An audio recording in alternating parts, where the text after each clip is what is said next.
Good news naman tayo, kayang-kaya kung sama-sama.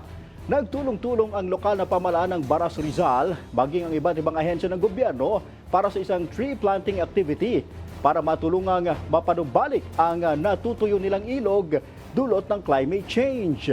Ayon sa lokal na pamahalaan ng Baras, nanganganib daw kasi na maubos ang tubig nito na may malaking epekto sa irigasyon ng mga magsasaka.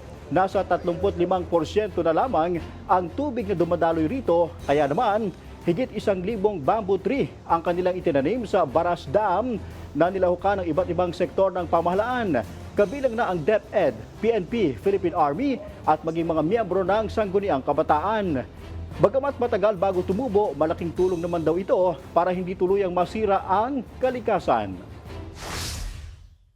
Magkaisa tayo na muli natin buhayin mga nawalang puno at muli nating upang dumami ang mga bukal. Ang pagsasagawa po ng tree planting po na ito ay malaking bagay dahil alam naman po natin ang ating mga puno, ang mga bamboo trees, siya una-una nagsusupport yan pagdating po ng kalamidad. Second po, syempre pagka mas maraming puno, mas maraming na-generate po na mga tubig po